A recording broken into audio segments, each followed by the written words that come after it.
Hey there YouTube, AJ here on another road trip to get some parts for the hot rod. I'm hoping to score the front end parts, the front axle and kingpins and spindles and all that kind of stuff. That's where I'm going. I'm running up to a guy that says he has a whole bunch of Model A parts and selling them cheap. So we'll see what we can come up with a cheap front end for the hot rod. And got the Harbor Freight. I can't see it back there right now, but do have the Harbor Freight trailer in tow for its second trip. And I don't have the side rails on it this time. I'm just running the flatbed, so we'll see how that works out for me. Yeah, I don't have the top of the Jeep. Alright, so I'm just leaving the nice gentleman's house who helped me out with a bunch of parts for my front end of my hot rod. 2 miles. Turn left on Stiers Ferry Road. I really didn't need to bring the trailer. He said he pretty much had a whole front end that he was selling me. The thing was, it was actually all in parts, so I can get all the parts into the back of my Jeep. So I didn't need to bring the trailer, but he gave me a really nice front axle, brand new kingpins and bushings, new spring perches, just a bunch of new old stock Ford parts. He did not have the front wishbones, so I don't have those. But he actually just threw in a bunch of stuff too. So cool. So I'm really happy.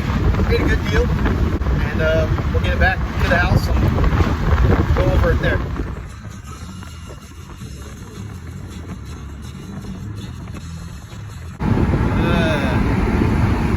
Over there, got a wreck over here.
In the middle of some pretty hard rain.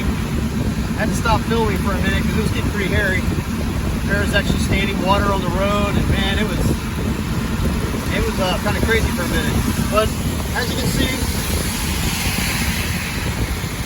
it's black now. Look at my dash. I don't know if you can see it because my phone's wet. Everything's wet in here. Water dripping off my mirrors. They're useless. Alright, well, I got home. I knew that rain was going to be bad. I had about 7 miles in an absolute sideways downpour. And, yeah, no top on the Jeep. And yeah, I just got drenched. And everything in my Jeep got drenched. Fortunately, after getting through the rain, I had about 25 miles left to go. And it popped back up to like 85 degrees, so most of the Jeep's dry at least.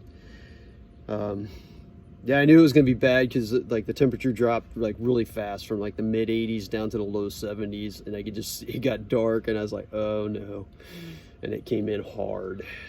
So anyway, let's unload and see what we got. Okay, so the trailer came back empty, but like I said, I was expecting to get a whole front end in one piece, but he didn't have an entire front end. What I did end up getting is I got the front axle, the spindles and control arms, a brand new set of kingpins and bushings and bearings, and the ends for the control arms, the spring purchase, shackles, an old spring that needs repair, spring clamps, rear radius arms, brand new main leaf, a steering box and column, and steering drag look. Does not have the steering arm on it, so there's some pieces I still need to get, but I got a large chunk of it. And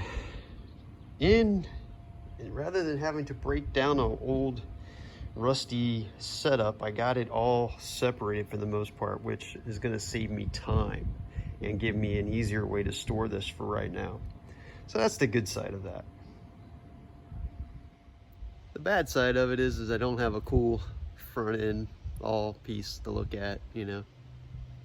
I don't have the whole assembly, so I guess it would be hard for some people to envision what all of this is because they don't know how it all goes together. Okay, so I got the Harbor Freight trailer all folded up, put away, and realized I didn't really talk too much about how it performed or the duty it served during this trip.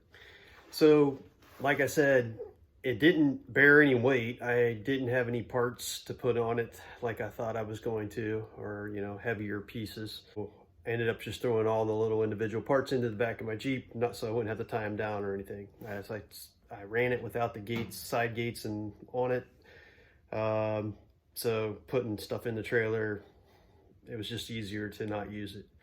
However, it was a good test. The last test was like around 100 miles total round trip, the first test run with this. And this trip basically doubled that. It was about 200 miles round trip. And it did see some extreme weather. As you saw in the video, there was I got some heavy rain.